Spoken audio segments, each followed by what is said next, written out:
Right. Hopefully we can carry on now. Hopefully that's going to be a bit better.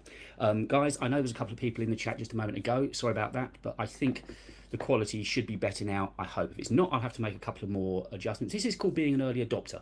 If you're in with me and we get this right, then you were there on the first day that it all started. Hopefully the quality is now a little bit better. So if you want to join back in the chats, I think there was a couple of guys in before, and I'm back with you now. As I say, I can be here as long as you want me to, really. I have set aside any time this afternoon, a couple of hours if needs be, just to sit and have a chat with you. So if you want to get back online, hopefully the quality is good enough now, and we can just have ourselves a nice little tech chat.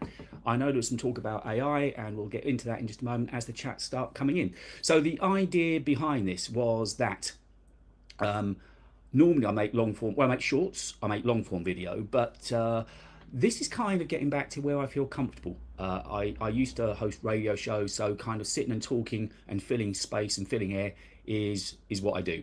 So this feels quite kind of natural to me. And recently, if you've watched any of my videos, you will have noticed that I went through quite a long spell this year of doing some really complicated edits. I was going really heavy on all sorts of graphics and using After Effects and all kinds of things. The videos weren't getting particularly good views, and I wondered if it was that I was relying on the teleprompter that I bought too much. Now that goes back to the beginning of the year when I was doing some work with Marcus, my AI man and my renders genius, when we were working on headset videos, and there was so much technical information he was giving me, I was having to use the teleprompter just to get the correct details across. And then I began using it more and more, and I began relying on it more and more.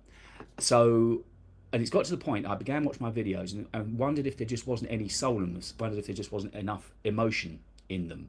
So the last two videos I've tried something out, and if you've watched any of my stuff before, I'd be really keen to hear from you and just to know what you thought of it, because I've stripped it right back now, and I've made it very it's totally unscripted. So all I do, I write down some bullet points, and then I sort of think about the conversation I want to have with you. And that's the idea. It's supposed to be much more of a conversation rather than me telling you something. It's just a conversation. And then that brings me to this. I've enjoyed doing those more. Last week's one, for me, went fairly well. My views aren't particularly high yet. But then I thought, well, maybe I'm sort of better at this live streaming.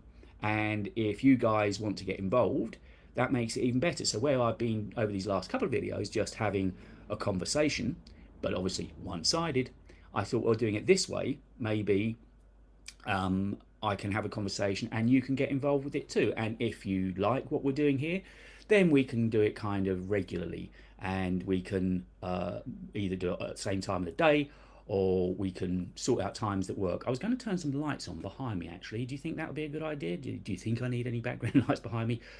It might make it a little bit more vibey. Let me go and do that before we get busy, because I'm hoping some people are going to join in on the chat. So let me just go and turn on some lights behind me. Hold on just a minute.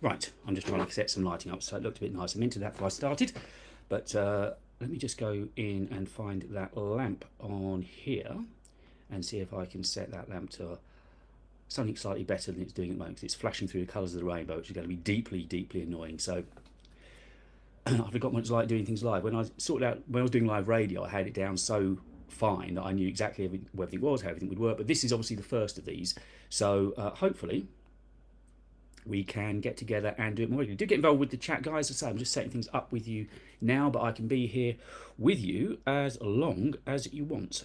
So let's go for blue. Yeah, I think that will do, won't it? Right. Okay, so I think we are looking a little bit nicer now. That's a bit better, isn't it? It's got a bit more atmosphere to it. So, and there's going to be, you'll probably hear from my cat every now and again. I was going to lock her away, but I didn't think that was fair. And as these are quite informal and it's just going to be you and I sitting down and chatting, then I thought, well, if she wanders in, and she's a very loud cat, and she is also a he. Alice is 18 years old, and we got the gender wrong, or sex wrong, when we picked her up. So to us, she's always been a girl, but Alice is a big Tom. So if you do hear from Alice during the course of the afternoon, then I apologise, but it's very much kind of at home with.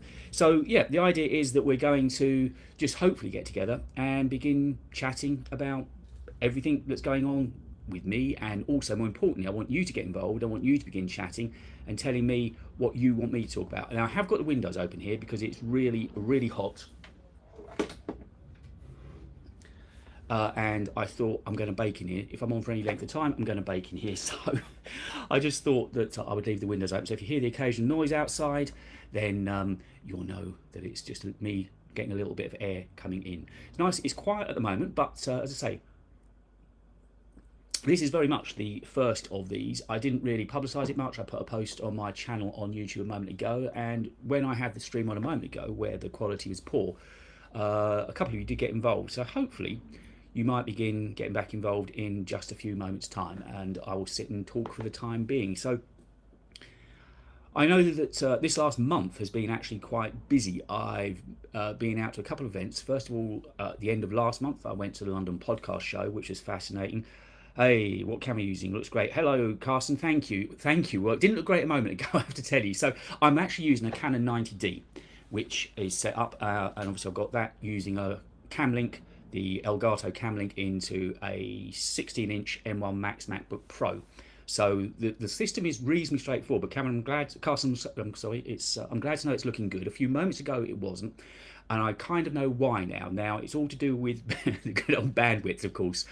Where I am, I'm 70 down and about 17 up, and that's not very good for streaming, of course, but I'm using Riverside to stream out of, and if this works out, I will invest more and more in making the stream look better and better and better. But I'm using Riverside, and that does this live uploading in the background, which is brilliant, but of course it does use bandwidth. So what I did was I turned off the live upload, and now hopefully the quality is okay. And from what Carson, you're saying, it looks okay. So as you're the first one in, Carson, if you've got a question you want me to answer, let's talk about it. The idea is that we're just going to talk tech. If you've watched any of my videos before, you'll know that I tend to talk a lot about Apple, and I've also got a big passion for audio and podcasts as well. So I have got a podcast channel called Minus 16, which I host with another great creator called Alex. But I really like, yes, a 2035. Mike, very well spotted. I wonder if you can almost read it on the back there. Yeah, it's a 2035. Had it for years. Now, I don't know if it's possible that these things break into your voice, but it might. The podcast I recorded last week that I was just talking about, I recorded at Alex's studio, and we were using a Shure. It wasn't SM7B, it was the SM7, I think, and my voice sounded totally different. It's the first time I've heard my voice recorded on anything other than this mic, because when I was doing all my radio for 10 years, I used this mic. And I'm really juiced, actually, because when I was up at the London Podcast Show, which I was just beginning to talk about a few moments ago, there was a load of trade people there, and why was my watch telling me to end a workout? And Heil microphones, amongst others, were there, and I asked if I could get a unit to try, and they're sending me the PR40. I had an email from them yesterday, so I'll be getting the Heil PR40 to try over the next short while. I don't know quite when it's arriving. Whenever I finish up here this afternoon, I'm going to also get back in touch with Shure Microphones. They said they would send me a unit. They then passed me over to their UK PR company, who have been painfully slow to come back to me. They just sent me one email, but I'd like to get some more microphones. And Carson's saying, when do you think they'll release the new iMac? I had the same mic before moving to the Shure M57. So what the Shure? Now I say I was just talking about Shure. They asked me what units I wanted. I don't know if I can get my hands on that. Sure, been really slow in coming back to me. As for the iMac, yeah, now, I don't know, Carsten, if you've watched my latest video. I put it out last night, and I've tried this almost, this is why I'm starting these live streams actually, because I've been doing heavy production, loads of graphics, loads of After Effects, all sorts of imaging going on the videos. And then I was also using a teleprompter, and I thought they're sounding a bit too wooden. You could tell that I was reading. So I moved away from that, and the last two videos have been completely unscripted, me just talking on what I did on this. Oh, you haven't seen it yet. Well, when I've recorded these last two videos, I haven't used a teleprompter at all. It was just a conversation, and that made me think, well, maybe I could just have a longer conversation. Instead of just speaking one way, we could speak two way. And the iMac is something I'm interested in as well. Now, the last video I made was saying why you don't need the M2 15-inch MacBook Air. It's going to be a great machine. I'm absolutely convinced it's going to be a great machine. And I know it's going to be a great machine because you can't quite see it behind me, but I have got the M2 13-inch MacBook Air, and it is exactly the same. The only two slight differences I can spot are that it's got a larger trackpad and it's got a couple of woofers thrown in. And that's the only differences. The screen, although it is bigger, is the same screen, exactly the same specs. And the rest of the Mac is all the internals, even the Wi-Fi modules and the Bluetooth modules are exactly the same as that one. So what my point of the video is saying, don't get caught up in this kind of disingenuous hype that you see on a lot of YouTube, where it's the latest and greatest, it comes out and suddenly there's this great furore and they say that you need it. But in actual fact, you don't. Assuming that you've got a reasonably modern Mac, an M1 upwards, you do not need to trade on to the 15-inch unless you really need the bigger screen. If you're coming from an Intel Mac, then absolutely. If I was buying a new MacBook Air now and I didn't have one, smart, I like this style of video, feels fluent and natural. Good, thank you. Well, hopefully I'm going to make it regular, and hopefully we'll get some more people come on as well. So if you know any friends that might like to join in, Carson, do let them know that I'm here. This was very last minute really. I've been thinking about it this morning. I thought, why not? I've got everything here that I need, so let's try going live. I've got the afternoon free, so let's have a chat. So with regard to the Macs, yeah, if you've got an older Intel Mac, then definitely changing to anything Apple Silicon is going to be fine. But if you've already got an M1 or M2 MacBook Air, you do not need to trade up. There is nothing better to it. And I as much as I love Apple, I kind of know the reason that they did it, and it's because sales are slumping. There is a global sales slump in laptops and desktops, but particularly in laptops. Post-COVID, everyone bought the tech they needed then, and Apple Silicon was almost too good. We all reinvested in Apple Silicon, and there's no need to buy more. It's going to last a test of time. It's so good. They've almost shot themselves in the foot, and I could see that coming a while back. So now, of course, what they're trying to do is find ways for us to spend money on things that we don't necessarily need. And the way they're doing that is to pump out a bigger version of their most popular Mac, the MacBook Air. And the timing is really clever as well, of course, because it's brought out in the summer, which means it's going to capture the back to school, back to uni, back to college market later this summer. So they're going to sell, absolutely they're going to sell, but I don't think for most of us it's a Mac that we need to buy. And it really is kind of a bit of duplicitous marketing. That's why I was saying hold off. But as to the iMac that you were asking about, I was hoping that we were going to get an M3 iteration of it later this year, but I just began, because I also write a blog every day, which you can find over on Medium under my name, David Lewis. You'll find it there, or you could find it on my website as well, which is talkingtechandaudio.com. But I began looking around this morning before writing this morning's blog, and there seems to be stories now that the M3 iMac isn't going to come out until next spring, which is a real shame. I thought we might get it as part of the iPhone event in the fall. The timing would seem right to me, because that iMac has been out since spring of 2021, I think it came out, if memory serves. So it's definitely due for a freshen up. And I didn't buy that iMac when it first came out. Now, if an M3 iMac comes out, I will 100% be there buying it and doing a review of it on the channel, because that is something new that will be worth talking about. And it'd be a really interesting experiment actually to see how a basic standard M3 chip holds up against this really heavily spec'd MacBook Pro. The MacBook Pro I've got in front of me here that I'm streaming from, as I say, is an M1 Max, 16-inch M1 Max MacBook Pro with 32 gigs of memory on it, so, and 4 terabytes of storage. So it's a juicy machine.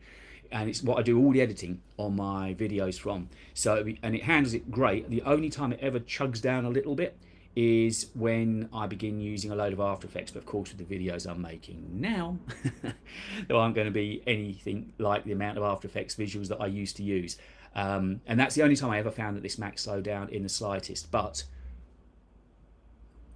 other than that, it's as fast and as seamless and as smooth as you probably keep hearing that Apple Silicon is.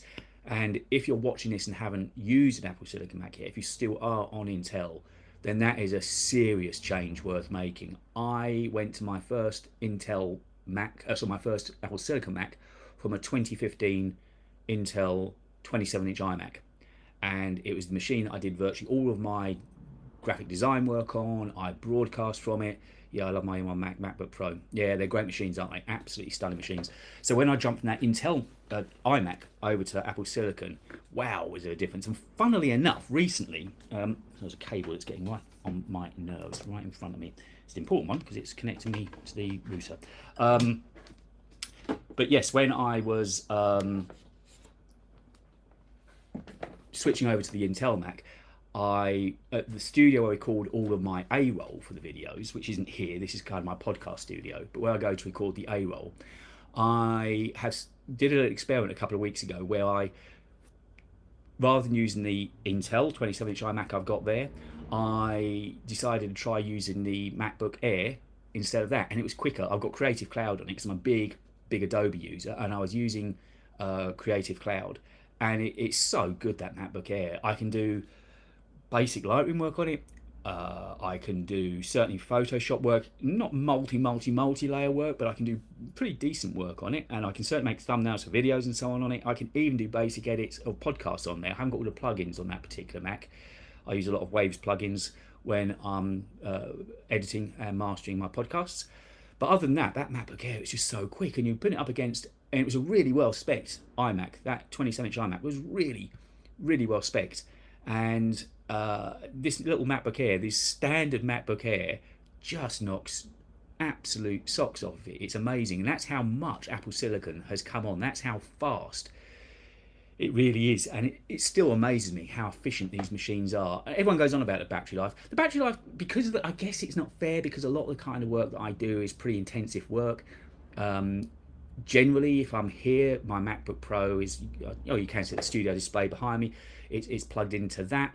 And if I take the MacBook Air to this other studio, I do notice the battery running down there, but that, in fairness, is because I'm doing quite intensive work on it. I could be using Audition, I could be using a little bit of Premiere Pro on it. So my usage isn't, I guess, sort of indicative or of general uses that people might use their MacBooks for. But on the whole, if I'm doing anything that's more admin based, then yeah, certainly. If I'm just watching content, the battery life on these Apple Silicon Macs is amazing. I'm really looking forward to the M3 coming out, and I was kind of tempted, just really for making content about getting my hands on the new M2 Mac Studio, the M2 Max Mac Studio, and seeing how that compared to my MacBook Pro. I had been thinking of that. That I think might be an interesting comparison. I know a company actually that runs 3 Mac Studios, and they rave about them. They're architects, so I think they're using ArchiCAD and things like that quite a lot, and they absolutely rave about the Mac Studios, and I've seen them working, and they do look really quick. So that's a machine that I'd be interested in trying. As for the Mac Pro, I can't help but think that his days could be numbered. It's a high-end creative machine. I guess that Apple will ever completely drop it. It's important to them insofar as they need that machine in their lineup, in their armory. They need to tick the box, I guess. It's part of their heritage, it's part of their DNA. They want that Mac Pro. And if it's a vanity project for them, let's face it, they can afford to have a vanity project. And if they want to see their Mac Pros being used in film studios and in recording studios, then fine. It's for such a small band of people, though, that it's never going to be a big seller, and you just wonder if it is just going to be kept there just to tick a box, sort of back to the Steve Jobs days of saying, right, we've still got a Mac Pro, but I think all their energy will go into the Mac Studio, because from everything we can learn from WWDC, the Mac Studio that just came out and the Mac Pro is exactly the same machine. All you've got is the PCI slots on the Mac Pro, but other than that, it is the same as the M2 Mac Studio. So it makes you wonder quite what they're playing on then. George, totally agree. George, lovely to see you. How are you? Totally agree about the Mac Pro a lot. A lot say it's a stepping stone until an official redesign. Yeah, I wonder. We all thought they were kind of come out with a redesign of it. Nice to see you again, George. By the way, I always catch up with George on my newsletter over the weekend as well. I think it's the same George. Looking at the picture, I can see. And yes, if you fancy getting involved with my newsletter, by the way, again, you'll find details of that over on my website. Yes, it is you. I thought it was very well. Yeah, George. Yeah, so George always watches my newsletter. And as I was just saying, if you want to get involved with that, then you go to my website, talkingtechandaudio.com, and there's a simple click there. You can get involved. It's just a video, George will tell you. It's like a 10-minute catch-up, really, of what I've been doing that week, and just bring you up to date with things that are going on. And George, you came on just after I was saying that Heil have been back in touch with me last night, and they are sending me a PR40. That is now confirmed, so I'm getting my hands on a PR40 to try, which will be the first time that I will try out something other than my AT2035 that I've got here, which I've used for years and years and years, and Carson was just mentioning it as well. And yeah, I just thought the idea with this is that I can come on, certainly with the way I'm editing these videos at the moment, which is not the way I used to edit videos, with all those really heavy amounts of graphics on and text on and all sorts of layers. I mean, my timeline looked like a thing of beauty, but I realised it wasn't necessarily serving its purpose. I wasn't necessarily getting views out of it. Now, it'd be interesting to see how yesterday's video performs. I mean, my bar is set quite low. We know my views. I haven't had a 10,000 view yet or anything like that. I think one of my videos has got to near 10,000, but after about 18 months. But I'm just trying things out, and this informal way of doing the videos now, which I much prefer because it's kind of this, but just one-sided, also means I'm freeing up time. So if I'm not spending 25-30 hours editing a video, it means then I can come on and do these lives, which is another thing. So then I'll be doing lives, long form and short. So I think I'm ticking all of the YouTube boxes. And Carson saying I'm getting ready for a meeting. Lovely. Mate, it's a regular thing. Okay, keep an eye on my page, Carson. Hope the meeting goes well. And yes, I think we will do it. Wednesdays possibly might be a good afternoon for me. But keep an eye, get subscribed over there on my page on YouTube. And I'll put posts up on there so you'll know when the live streams are coming. But thank you for joining in. And lovely to have met you this afternoon. So for the time being, at least, George, it is you and I. I'm going to rabble on for a little bit longer. I'm going to give this some time because I didn't really give it much time to. I didn't publicise it that much. I think in future I'll probably schedule it, and maybe I still think 10,000 views are coming. Nice. Yeah, I was just as it's you and me chatting at the moment, George. It's like a live newsletter, really. I just wondered what you thought of. I don't know if you've watched last night's video that I posted about the MacBook Air 15-inch and why you don't need it. As good as machines it's going to be. I just think it's bringing out possibly the better side of me, where I can just talk and have a conversation. A live newsletter, but it kind of is, isn't it? You'll still get a newsletter this weekend. I will bore you with whatever's going on. Not that a lot's going on this week, apart from the Heil PR40. But yeah, I've much preferred doing those videos. But it's freed me up because I used to shoot A-roll one day, B-roll another day, and then I'd go hours and hours into editing, and then I realised, well, it's not getting me the views I necessarily wanted, so let's try something different. And that's why I tried this really informal, honest, unscripted, one take. It was just run all the way through, and all I've done is put the odd jump cut in just to spice things up a little bit. I've not yet had the time, but read your blog about it. Yes, yeah, thank you, George. I know I could do with 10,000 like you. It would make my life a lot easier. And I think I'm about to get my first payout from Google. I started in September of 2021, so it hasn't exactly been meteoric, but I think I'm about to get my first payout. I can't work out if it's £98 or £77, but I think possibly this month I'm going to get some money out of it. So I can get similar views. Yeah, exactly that. Yeah, every now and again I can do something of a high production value, but then maybe I've just found what people. Well, I was looking around at other creators' videos, and obviously I get influenced by some of the people I really enjoy, like Matti Haapoa, like Peter McKinnon. But then I was watching Marquez last night on his car channel. I've forgotten what it's called. Something Focus, isn't it? And and he just sat in the car talking about charges. That's all he did. And okay, that's not his main channel, I know, but equally he just sat there and spoke. And I thought, autofocus, thank you. Yeah, I knew it was focus something. And I just thought if it's good enough for him, and I sat and watched it, I really enjoyed it, then maybe information is king, and maybe that's what I've got to try to bring. Because then I will be making a video about these Beats Studio Buds next week, as you well, you'll see when you watch the video. I mentioned that's what this week's video was going to be about, but I decided to hold that back and make a video on them next week. But it's kind of like when it comes to that video, every creator does this thing where they show you putting the earbuds in your ears. Do you really need that? Don't people know that they go in your ears? Do people need use instructions on how to put an earbud in your ear? I don't know. So I've just gone into this much more kind of stripped back idea. It seems like he's killing it, and he's just in no overproduction. With a lot of subs don't seem to get any. Yeah, exactly that. So sometimes I kind of got to the opinion that I just thought, yeah, I was trying to tick boxes and prove how clever I could be without actually making any net gain out of it. It was causing me long late nights. And yes, I was very proud of them, and I've proven what I can do. But is it the video I want to make? Possibly not, actually. I think possibly, apart from when things really are technical now, and I will get the teleprompter out to read the specs kind of thing, if there's really important specs I need to get into. You say with the higher microphone, if there's all sorts of dB roll-offs I need to get into and what their cardioid wave pattern is, then okay, then possibly I will need to still read, and that's fine. I don't think people would mind that. But on the whole, I think it's better if I just freewheel it and just make people feel that it's genuine, which they are, and just make people feel that it's something I really want to talk about. And if it's a product such as the Beats Studio Buds, then everybody knows what I mean, I will show them, but everybody pretty much knows what the Studio Buds looks like. And it's like in the video I did last night about the 15-inch MacBook Air. I've only watched 2 videos on the new Mac. One of those was from Marquez, and one was from Peter McKinnon. And Marquez used Geekbench figures to pad out the video because there's nothing to say.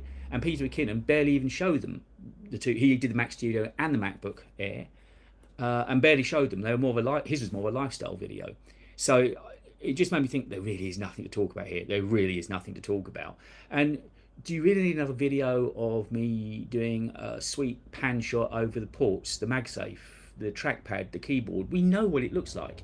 People aren't idiots. So maybe, you know, it's just giving them the salient points and actually reporting on what I think rather than going through. I'll tell you somebody else who does a really good video, actually. It's Patrick Tomaso. He's got me into movies in a big way. I've really enjoyed watching his videos on movies, and the way he looks at them and the technical way he looks at them has brought a different nuance to me and the way I sit and watch movies. So I really enjoyed his videos, and he did one recently. I think the subject was something to do with, I think it was something to do with about why people are trying so hard on YouTube and going and buying the next greatest camera when you don't need it. It is about content, and that's what kind of got me thinking, okay, just trim it all back. And the skills are, yeah, I mean, I've learned how to use a teleprompter, and it's a useful skill to have for sure. When I look back in January, the first one I did, to how I was using it up to a couple of weeks ago. But it does make you feel you are by nature a little bit more robotic because you are reading the words. Okay, I've written the words, but again, this is another big time-saving thing. If anybody else is watching, by the way, do get involved. It's lovely having a chat with George midweek, but if anybody else is watching, do get involved. It'd be lovely to have a chat with you too. And if you've got any questions you want me to answer, I'll be more than happy to answer. And we've been on for about half an hour now. I guess I'll do another 20 minutes, half an hour, and hopefully some more people join in. But if they don't, then I'll pack my camera away for the day, and I'll be back saying, well, maybe even tomorrow. Who knows? As I say, with the time I've saved on the video editing this week, I've got time to come on and have a chat with you live. And if I do come on tomorrow live, now I know how things are working a little bit better, I will schedule it as well. I haven't even been on Twitter yet to say that I'm on here. Do you think I should try that? It's you and me, George. Let me just try going onto there for a moment, and just saying that I'm live on Twitter now. It wouldn't hurt, would it? Let me try this. It'll be a very quick tweet, but here we go. Guys, I'm live on YouTube now. There we go. Let's see if that brings anybody over. I've got a okay following on Twitter. Not huge, but an okay following on Twitter. So let's see if that brings anybody in as well. So yeah, I'm going to carry on with those easier form of videos. I feel more at home with them, and when the teleprompter needs using again, well, I've got it now, I'm more at home with using it. But the other thing I was going to say was, not only does it make the videos that much more fresh feeling, but it also saves me time on writing out the script, which I wrote longhand, completely the same way. I wrote it in the same program I used to write my blogs in, Ulysses. So it was effectively another blog. It was just a full script I wrote out. Every word that I wrote is exactly what I said to camera, which could easily have taken 2 hours to do that. Then there's a few times running through the script before you begin recording, and it just takes a lot more time. And this way, yeah, I do make bullet points, and I kind of run through what I want to say in my head before turning the camera on. But other than that, what you saw on last week's video, and what you'll see, hopefully get a chance to watch the one about the MacBook Air, is very much just a case of me feeling something, like it will be next week, about these Beats earbuds. I've got plenty to say about them.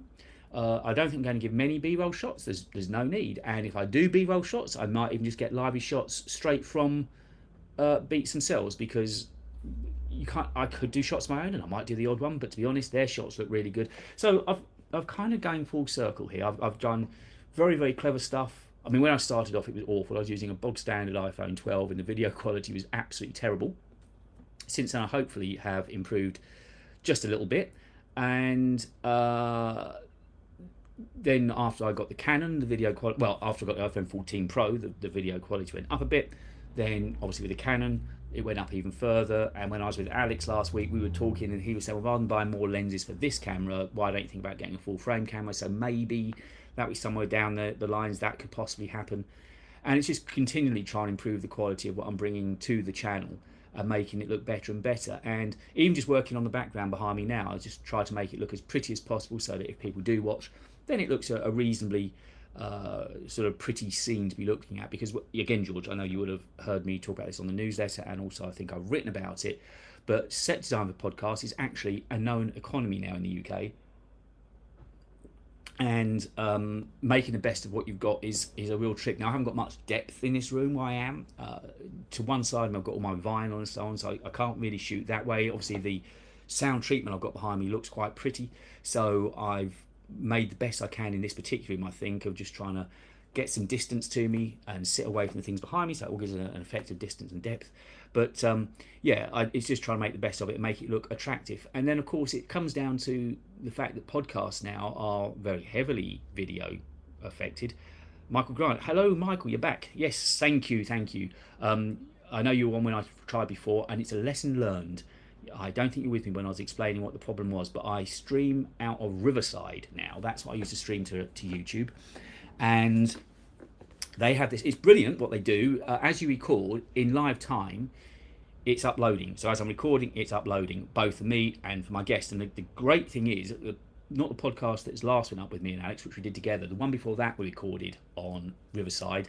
And the line dropped. I couldn't see him for half of the video, but I knew it was recording locally at his end and the audio locally at his end. So when it came to editing, I had everything I need, and it looks great. The quality is fantastic. But one of the things with Riverside, and if you do use it, one of the things I strongly suggest you disable, unless you've got amazingly good connections, is the live upload. It eats up the bandwidth. So when you were watching before and the quality was poor, that's because Riverside was doing a live upload rather. So I've disabled that, I paused that, which now means my bandwidth, which isn't brilliant, it's okay here. I've got about 70 down and about 15, 17 up. I've tried really hard. In fact, when I finish this evening, whatever time I come off here, I'm going to give EE a call. I'm sure that I can't get 5G here. When I was talking to Alex, he was saying that he uses a 5G router there, and he's got about 500 down and about 300 up. And it's funny because when we do our Riverside podcasts, I can see his file uploading at the end of the session so much quicker than mine. It's a real graphic indication of how quickly it goes. And when I've uploaded podcasts, it has 4K. Now, they're generally 60 minutes long, so it's a 60-minute 4K file, which tends to be about 40 gigs. It's been taken about 6.5 hours upload. So I'm gonna EE is my cell provider here in the UK that's with my phones with. So I think I'm going to get in touch with them when I come off and see what they say the speeds are. I've done some looking around and I don't think I've got 5G, fast 5G here. If there was, do you get 5G where you are on your phone? Yeah, I do, George, I do. But again, it's not stunning speeds. And I've done a speed checker on both BT's website and on EE's website, and it seems that the speeds that they're offering with 5G are very similar to the speeds that I've got with my current broadband. And I've done a check for fibre.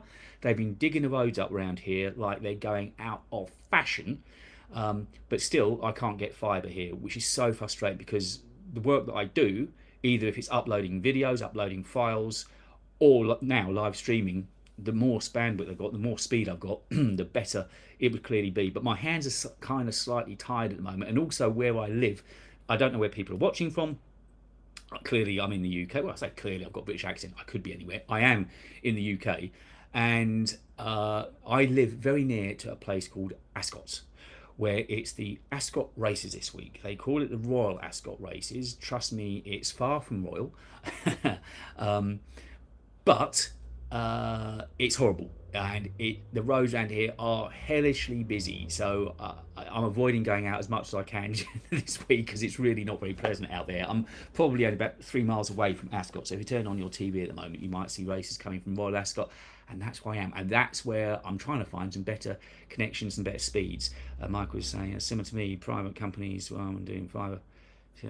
Yeah, yeah, exactly. It's the private companies that have been digging up here, and one got in touch with me last year. I can't remember what they were called, GigaClear or something, Gigabit, and they seemed to infer last year that I was going to get it by March of last year, and still nothing. So I think they emailed me recently to say was I still interested, and I said, hell yeah, I am very, very interested. It's just a case of they still haven't done it. I don't know what the hold up is. I live in apartments, so Andy, hello, David. Just thought I would pop in and say hello, and I hope you will. Andy, I certainly am, and it's lovely to hear from you. Thank you for getting involved. As people come in, I'll just reiterate things that I've said. I'm thinking of doing this regularly, and also if you do hear a bit of noise, I have the windows open here because in the UK we are going through, for us at least, a little bit of a heat wave. So this studio would get roasting hot if I had all the doors and windows shut and blinds down as I used to do for radio. But as this doesn't have to be absolutely perfect for radio quality, I thought I'd get a little bit of air coming in instead. Andy, lovely to hear from you. I'm glad you joined in as well. And yes, I'm thinking about doing these regularly. I will broadcast and put the post up earlier. IK Dave caught you live now. Now, I've got a story to tell about IK Dave. That's a channel worth checking out. If you're an Apple fan like me, his is a channel well worth checking out because it is all about the stuff that we love. And Dave does go live quite regularly on Fridays. I think I'm right in saying Friday evenings, almost like a newscaster style. It's really entertaining, really good stuff. And he knows his stuff inside and out. And Dave has been on the podcast with us as well. Now, the thing that Dave and I have got in common, I told you my cat might join us. I do apologise, but it is informal, right? You are at home with me. I don't have to make this completely polished. That is Alice that has just joined us. Sarah Dietschy has her cat. Well, I have my cat. She will quiet down in a moment. Possibly. Anyway, Battersea indeed, Dave. So, Dave, I've just written a blog about Battersea this morning, actually. Was it you that told me that the acoustic beams in there are partly made of sugarcane? If not, I've made a complete idiot myself from what I wrote this morning. But I did mention that. It sounds like a stray cat. I know this one's been with Andy. This cat has been with me for 18 years. I promise you, that is no stray. That is my beloved Alice. She will quieten down in just a moment, but she has got the voice that could wait a dead. Take your thought of Alice. No, she's my footrest. She'll quieten down. She's just coming to join me. So I was going to shut the door. No, if she comes in, it's just part of the live experience, right? So yes, Dave went up to Battersea on the opening day on Thursday of last week, and I went up there on Sunday. And yeah, that's right, part of the vintage e-design style. I thought you did tell me that. And they've used reclaimed wood and so on. So we're talking about the Battersea store in London now. It's their flagship store. It's one of the flagship stores around the world. I'm sure you were probably told the same day. But it's funny, I had a lovely girl, I think her name might be Diane, who was serving me on Sunday. And she had all the time in the world for me. She really did. She didn't even know I was going to buy anything. I did end up buying a Belkin wireless charger. Believe it or not, for all of the Apple gear I've got, I was still using a cable to charge my phone up. So I actually treated myself to 150 quid Belkin stand at the weekends, and I can charge my AirPods, my phone, and my watch all on one charger. I feel like luxury has arrived here at Lewis Towers. And anyway, I was talking to Diane. She was giving me some of the history of the shop and how really involved they've all been with making the shop feel their own. And then she said there was this guy that came in on the first day with this old Mac. It was wonderful. And I was, yeah, I know him. It was like I was this fanboy. I was Dave's literal fanboy that day, and I was saying, yeah, I know Dave. And I said, honestly, I do. He was on a podcast with me, my podcast. I know this guy. It was like a little claim to fame. I think they say you're kind of like 7 steps removed from somebody famous. Dave, you were my famous person for that afternoon. And I felt like it was my little road in to say I know somebody really important. But they were saying how much they loved your Macs. I know you and I were messaging over the weekend, and you thought maybe I was yanking your chain. Absolutely not. 100% they were talking about you. They remembered that, and it's a shame. I was looking at the page they put together for, because I was trying to find a bit more research out about the Battersea before writing today's blog. Couldn't find anything official, but they did have a page up, and. You are my important guy. You are probably one of the most famous guys I know, Dave. You really are. I did used to go out with a gladiator, but that's another story. A female one, I mean. Not anyway. Yes. So when I was trying to read up about Battersea this morning, I did find a page about it, and there was a load of pictures on there which I downloaded and found a good one to use at the top of the blog. And I was really hoping that they might have put your Mac on there. If you've got a link to your video, Dave, put it in this thread. I know there's not many of us here yet, but you never know. And I'm going to kind of stay here.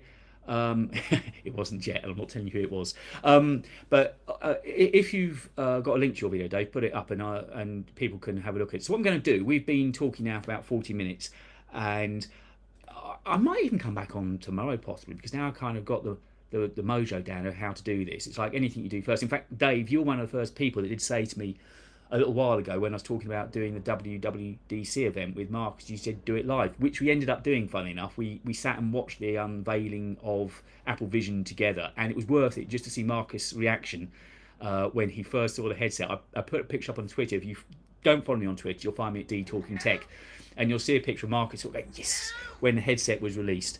So it was worth it for that alone, and then we've kind of made videos about it since, talking about what our reactions are now the dust has settled and how we think it's going to go in the future and how it's going to be. But that store at Battersea, if you're in the UK, it's so much better than Regent Street, I think, and also way easier to get to. Dave, I'm pretty sure you took the train there, because I saw on your video that it shot the tube station, so whether you just ran down there to get some B-roll or not, I'm not sure, but I drove up and it was a really lovely experience. I actually drove up alone that day. I'm not saying the experience is all the better for it, but I drove up alone, and parking was super easy, not even expensive. I was there for a couple of hours and it was only a fiver.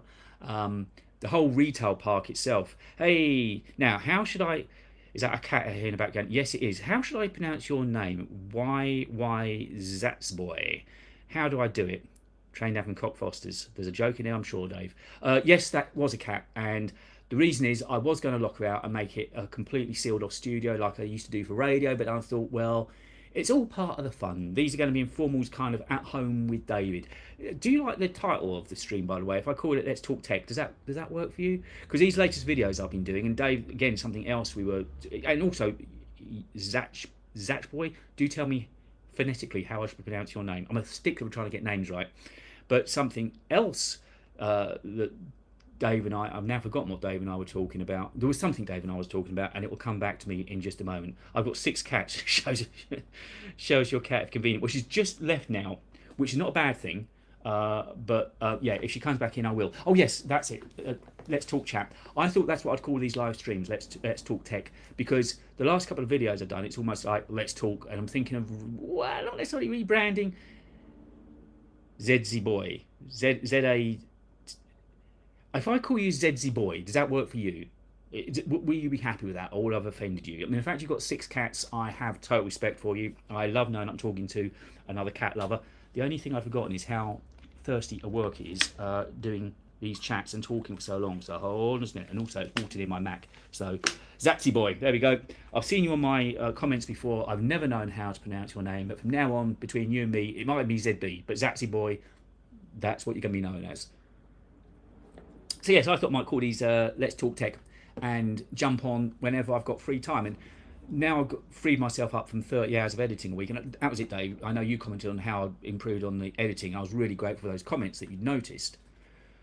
but equally it didn't result in better views. So I've now done these really simple kind of talk to camera with emotion, something I feel, and just talk straight. Definitely vodka in that glass. Not yet. Not yet. In fact, I'm not actually a vodka man. If you must know, my libation of choice is wine. And I do like the occasional bourbon, but I don't have that very often. But wine is something I probably have way too often, and possibly even later this evening. But YYZ is an airport, ATC is air traffic control boy. Ah, see. Okay, got you. Well, you're still Zatsy boy to me. Yeah, I'm just going to call you Zed. Zed works, yeah, Zed. Zed works for me. Let's just call you Zed. I'm down with it now. I'm with that. So yes, Dave, I've also decided I'm going to throttle back on the editing for a little bit, because I was really impressed to say watching Pat Matheson and Alex and looking at what some of those guys are doing editing wise. I think I need to up my game, but it didn't result in views. So I thought, well, maybe what people want is just actual delivery about the product, rather than going on and on and on. More Jack Daniels. Yes, Jack Daniels was a bourbon that I used to drink quite regularly.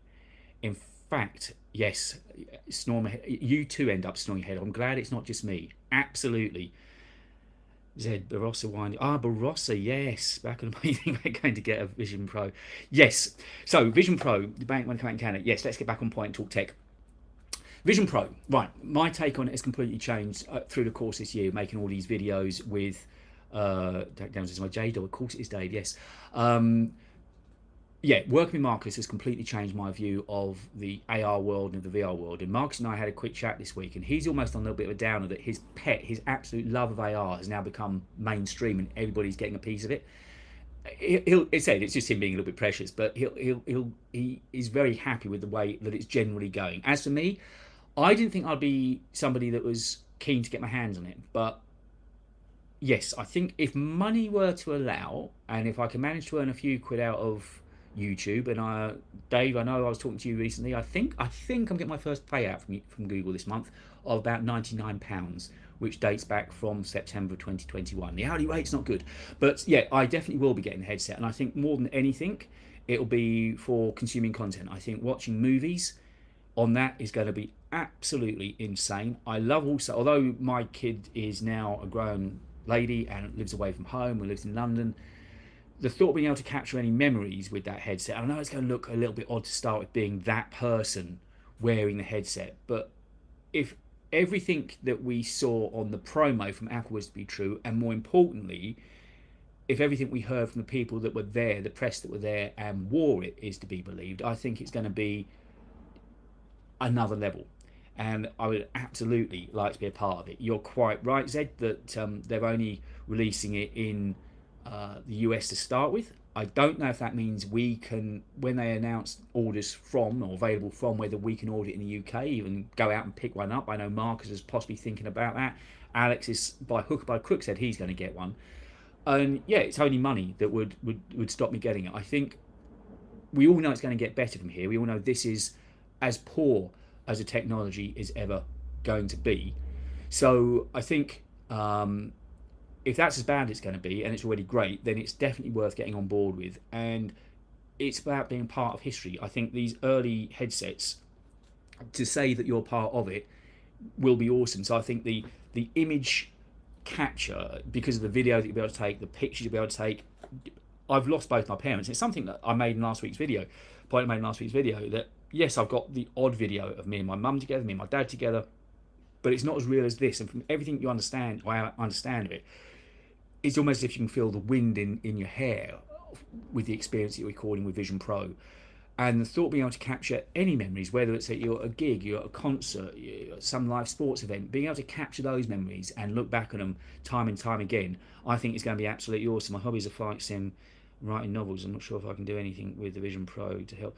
Well, even writing, I would have thought Zed is going to help, just because you've got this massive, huge screen in front of you. I don't know what I think you're going to be able to attach maybe some sort of keyboards. Well, they said you could use the keyboard from your Mac, didn't they?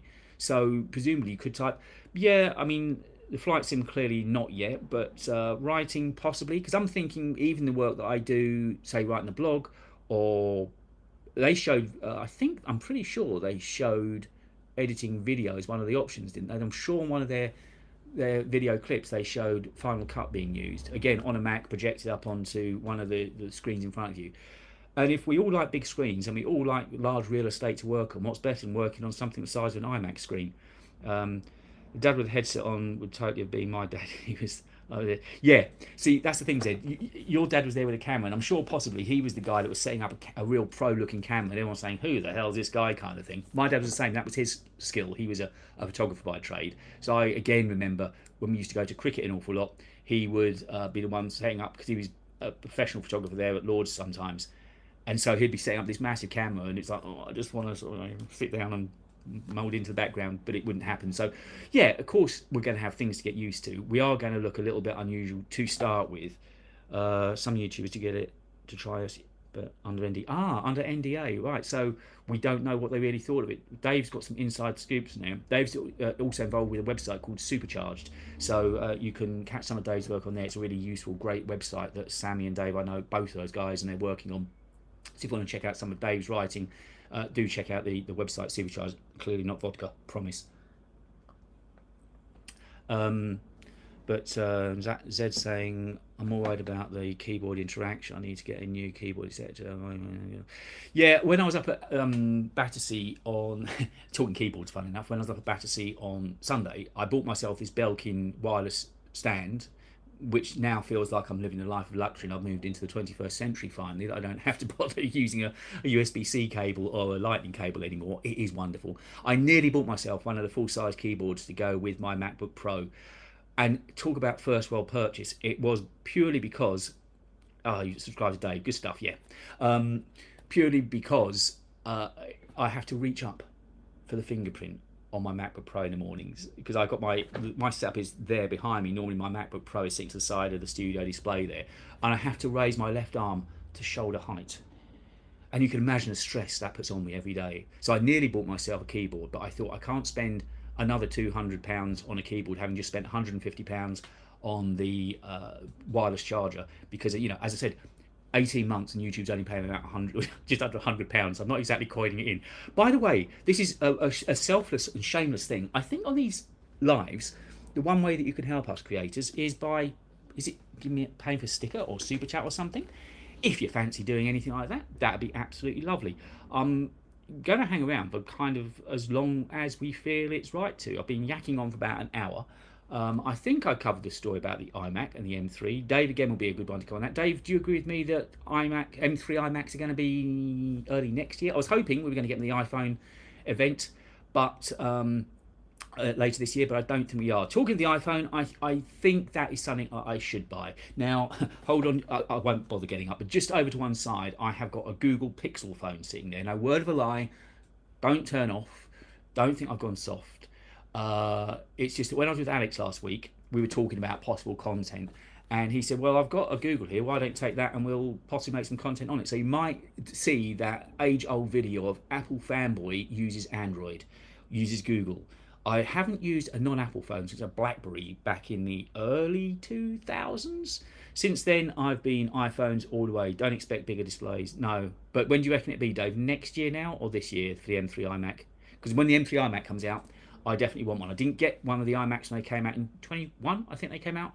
But I would be really keen to get one now. And again, just see what the performance is like of the M3, because we're expecting another big step forward with M3. So that is something I will get. And interestingly, it'll cost almost, assuming there's no price increases, it cost almost the same as the 15-inch MacBook Air. October, good stuff. Excellent, excellent, excellent. You heard it here first. iMac, M3 iMac in October. I will get the 1,200 required pounds saved down ready then, and that will be on my shopping list, and that's something I will look forward to getting to. I might even have to get a full-size keyboard to go with it. Who knows? I might just put that in the basket at the same time. But it was weird with that MacBook Air last week. What I said in the video is absolutely true. As soon as we came off of WWDC, though, was actually quite busy for me, because I did the live with Alex. Loud car going past, I apologise. Not with Alex. I did the live coverage with Marcus, and then as soon as that finished, Hartley from Mac Rumours invited me to go on to their spaces on Twitter and join in there. So I ended up not really wrapping up until about 10:30, quarter to 11 that night. It'd been quite a long day. But as soon as I came off, I put the MacBook Air into my basket. And then it sat there for a couple of days. And I was thinking, well, I know it's going to, if I'm getting it, I need it on release day, which I think was the Tuesday of of last week, I think it was. And I kept umming and ahhing and umming and ahhing, and it was getting to this drop dead point. I thought I need to order it or not, and there was something just not sitting right with me. And it was the fact that, in all honesty, I just didn't think I could make content about it and give you anything that was new. I'd be showing you pictures of an iMac that is slightly bigger, that wouldn't really show on video anyway, and I'll be showing you the same ports, a trackpad, albeit slightly bigger, the two woofers that are inside I couldn't show you, and performance-wise, it's going to be exactly the same as the one I had. So I just thought, nah, that's disingenuous. That's not what I want to be a part of. And Zed's saying, oh, I love my 27-inch iMac. Now my wife uses it mostly, but she has the M1 Pro MacBook. It's so much faster. Yeah, when I switched from my iMac to Apple Silicon, I could not believe the speed. And the fact that my really well spec'd out 27-inch iMac from 2015 now sits doing nothing at my studio. And when I go there, I use my M2 MacBook Air in place of that. And that machine for 6 or 7 years was my workhorse for a graphic design company that I run, for radio broadcast. I used to broadcast off of that Mac. I used to edit all the podcasts on that Mac. It's only when I started doing video editing, it really started to struggle. And then I made the switch to Apple Silicon. And boy, oh boy, I saw what people have been talking about. It's kind of absolutely insane, isn't it? Absolutely insane how fast it is and just how performant it is, the amount of work you can get through, and the amount of things you can have open. Last night I was exporting that 12-minute 4K video, which exported in about 4 minutes, something like that. It exported quicker than I could finish off the notes for the video, and I also had Photoshop open at the same time finishing off the thumbnail. It's mind-boggling just how frighteningly quick Apple Silicon really is. I was hoping for some more developments in the 15-inch, like even upgraded Bluetooth. Yeah, exactly, Zed. There's just nothing there. When I found out that the Bluetooth modules and the Wi-Fi modules were exactly the same, then I began looking at all the other specs, and they are just exactly the same machines. And I swear they only made it for sales. Now, of course, it's not a bad thing to do. They're a company that needs to make profit. I absolutely get that. The MacBook Air, by a long stretch, is their most popular Mac. So I get that if they're going to invest into anything, it's going to be the MacBook Air. Totally understand that. But it is purely done for generating sales. Absolutely certain that's what it was for, just to give something new to buy. Because actually at WWDC, there wasn't a lot there for people to buy. There was the Mac Studios, which again are for the higher end professionals, the Mac Pro, which is for the very, very few percent of pros that really need that. So the only other thing that was available to buy that people generally might be interested in was the MacBook Air. So that's, I'm sure, part of why they put the 15-inch on it, because they could have released that at the same time last year as a 13-inch. They could have released a 13 and 15 at the same time because they are the same machines, but I would imagine already at that point they had this strategy in place. Without M2, they could have dropped the price near 13. Yeah, it's very true, actually. Exactly. Yeah, they could have done. Yeah, Dave, you make a really good point there. Really, really good point. And Zed was saying the biggest part of editing, longest part of editing is uploading, processing. Yeah. Actually, the processing on YouTube hasn't been too bad. Last night, I think it processed that 12-minute video. I think it processed on YouTube side. I don't know what you guys are finding, but I'm finding that the processing has definitely sped up recently once it gets onto YouTube servers. I think that only took about 20 minutes, 30 minutes for me to process on their side. For me to upload it was still slow. Again, on my speeds, it took about 45 minutes, something like that, to upload. So it still was a little bit slow to get the upload done. But yeah, obviously the export was the thing. When I was working on the Intel machines, that was the longest part for me of the video process, was exporting. That video last night on that 2015 Intel probably would have taken about 45 minutes. I began editing my first videos for YouTube on that, and it was painfully slow, really and all the fans are going, it was super hot. You thought the thing was going to explode. I mean, it was painfully slow. And then suddenly on Apple Silicon, the fan doesn't kick in, and it's done so quickly.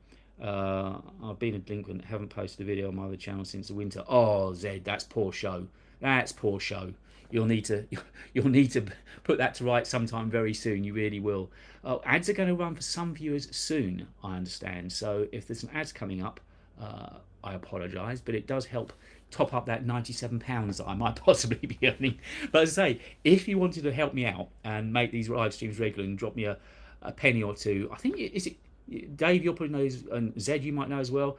How do people help on live streams? Is it it's about writing? So And something, right, of course, writing, yes. Well, writing something I do. Just finishing off that other point, I think on live streams you can support creators with stickers and super chats. I think it is. I need to look into that. But if you fancy like support me, that would be lovely. And that way I could sort of also dedicate the time to it as often as I want. I'll watch ads for you. Thank you. They're coming very soon. I could skip them. I have no, they're running now, but I'll be back on the other side. So there'll be some ads for some of you if you're not premium, I guess, and for others, you've got some ads running now. But yes, it all helps pay the rent. Yes, you can do super chats and stickers. Yeah. That's what I thought. So if you'd like to do that, and then I can do this quite regularly now. That's the way that I'm thinking of doing it. So I did a short on the Battersea trip the other day. I did a short on that beginning of the week, and now I do my normal long form video, and now lives as well. So I'm covering all the bases, and I'm really enjoying it. And this just comes so naturally, and hopefully you might be able to tell some of the guys that you know that this is happening. Shall we? I'm just thinking if I'm up to anything tomorrow. I don't think I am. Should we do it again tomorrow? 3:30? Does that sound a solid plan? I think there could be adverts running at the moment, so I'll repeat that in just a moment. I'm being done by my own revenue making, but you know, man's got to make a living, right? But yeah, I'm pretty sure I'm free tomorrow, so I think we could do it again tomorrow maybe, and I could just jump onto this setup and almost leave this as it is and just jump back on tomorrow. So if that works for you guys and you're around, then I would love to do it. It just feels really nice sitting having a chat with you. You're able to get in touch with me in live time, and you can ask me questions and we just bounce things around. And also audio, don't forget, I really enjoy talking audio, so if that's something you're interested in, let me know.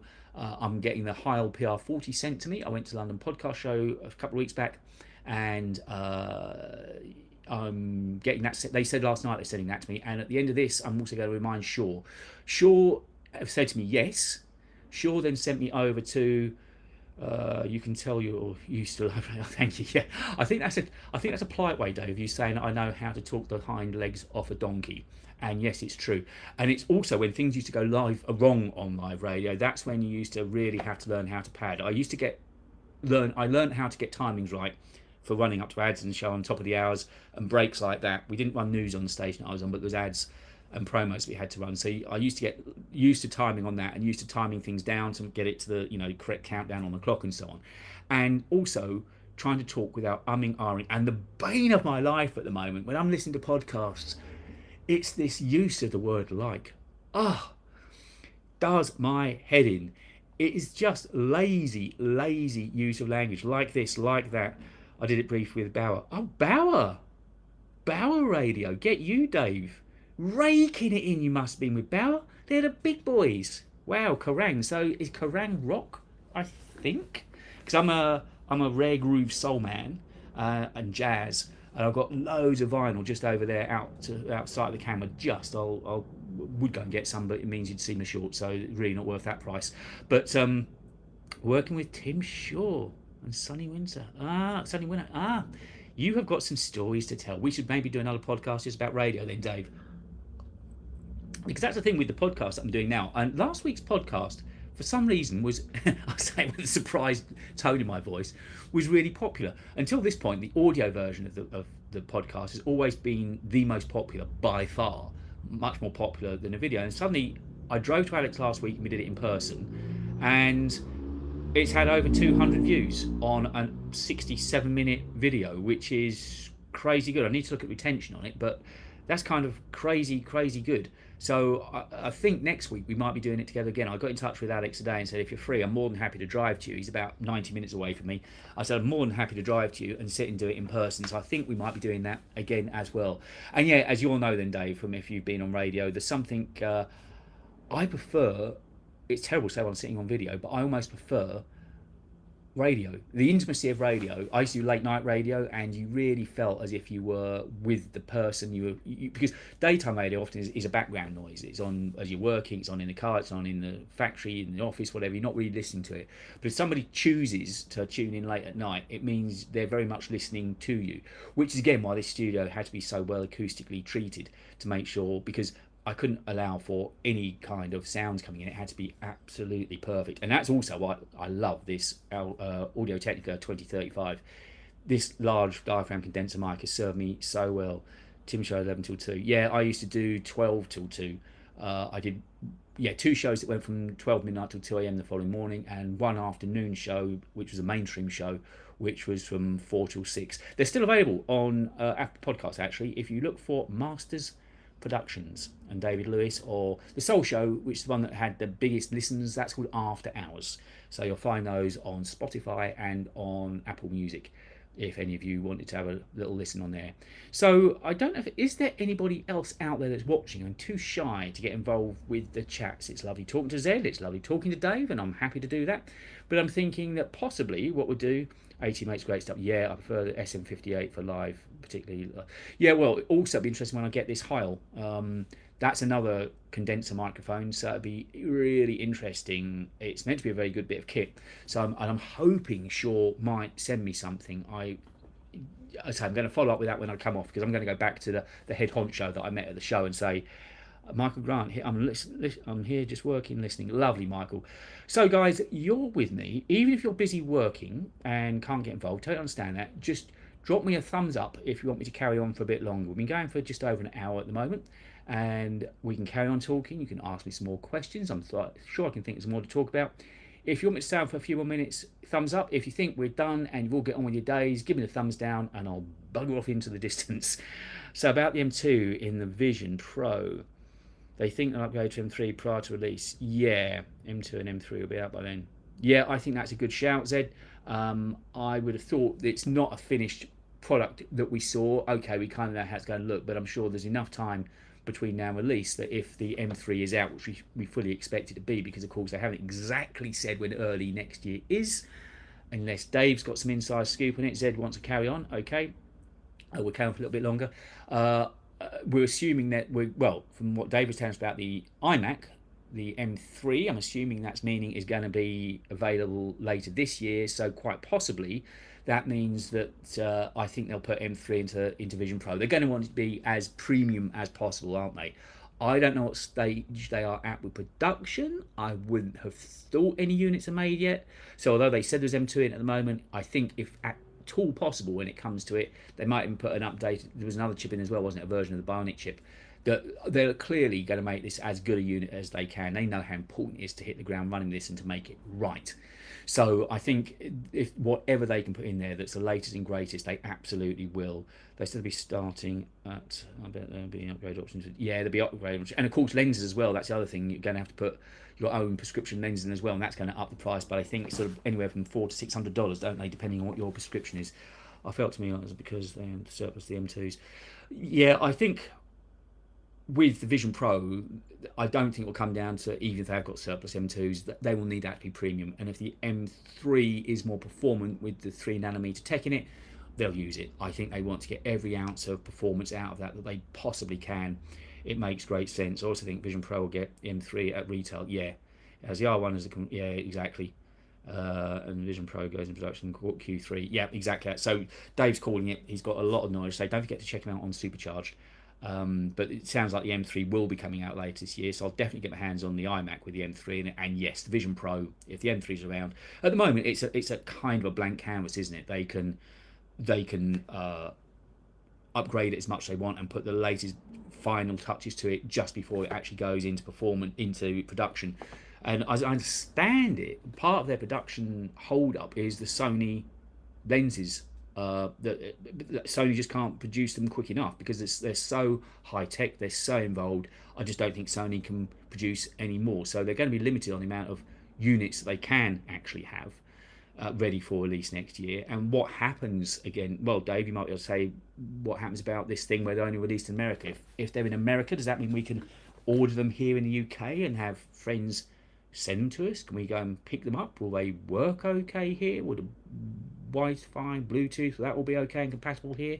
Michael saying, I just hope they upgrade this to, oh, they don't announce the next one with features V1 doesn't have.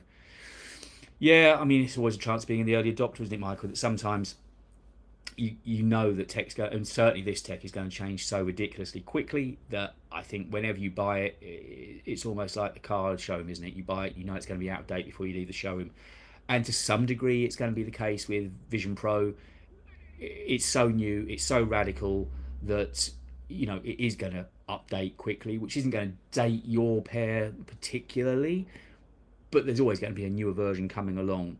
It's just a given, isn't it? No matter when you buy the latest laptop, there's always going to be something newer just around the corner that you could have bought. No, so Zed is saying, I think you're buying something.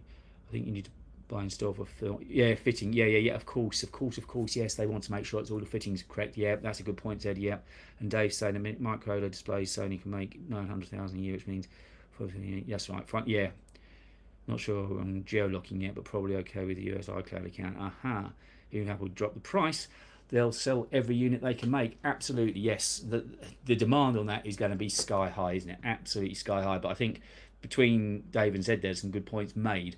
That yes, I knew that Sony were strict on how many they could make, and 900 units, of course, with 2 units per headset means there's only enough for 450,000 units a year, and they're going to sell in a flash. Let's face it. There's enough people out there, even at the price point that they are at, that are absolutely going to buy them. And yes, it'd be interesting to see what the fitting's like, because as you know, Dave, at the Battersea store, and I'm sure your brain went the same way as me, was to me she called it the experience space. But you know where they got the Apple Watch set up at the moment? She said to me, at least, I don't know what your server said to you, was that space is going to change depending on what they want to promote. So clearly that space, I would imagine, is going to be used for Apple Vision whenever it comes to the UK.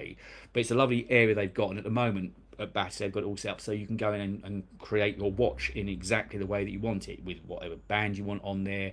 They'll help you set the faces up, they'll do everything for you. And so leading round background to Vision Pro, that clearly means, I would have thought, that space will be used exactly for that. So you'll be able to walk in, you'll probably have a time allotted to you that you walk in, and your headset is fitted to you, so it's perfectly fit on your eyes, around your face, that the lenses that you've chosen will perfectly align and fit. I know it's got the IPD on there, the motor's on there, but nonetheless, it is a premium experience, and they're going to want everybody, certainly the people that get them early, to have the best experience possible. I wouldn't mind if it was just smaller and cheaper, but if I spend this much and can't do...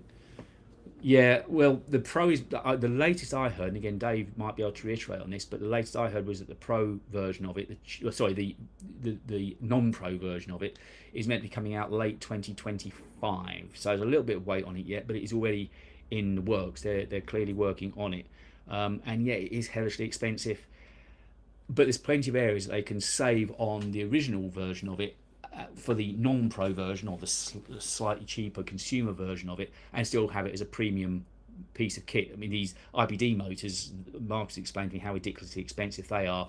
The spatial audio in the headband, there's all sorts of areas they can make savings and bring the price down. And Dave's saying they'll find a way to get LG making something similar. Yeah, that's a good shout. I think the buyer may be used for space. It will be, absolutely will be. She said to me that they are going to rotate that space at Battersea just for different products. So again, I assume later this year when iPhone 15 comes out, that area will be for picking up your iPhone from, and just, I don't know, probably make sure you've got it all set up right and you're happy with it. Yeah, they're going to use that. And certainly for Vision Pro, it's going to be absolutely, because it's almost like this little U-shaped cut out alcove bit they've got, what they call them, avenues. Yes, I did read the press release this morning, and clearly it's absolutely heaven sent for that. The space at the back on the left, yep, that's the one, that's exactly the one. And Zed is saying you need to increase capacity on the panel production. Yeah, well, Zed, as David is saying, if they can get LG on board, and again, I suppose once they've got the technology down, these things have a habit of becoming quicker. Once they've gone through the early pain points of processes of getting things ready to market, everything speeds up, doesn't it? Everything speeds up. So I'm sure that'll be no different. So guys, I think it's probably about time that we have it a wrap now. We've done it for about an hour and a quarter, and I've had a real blast.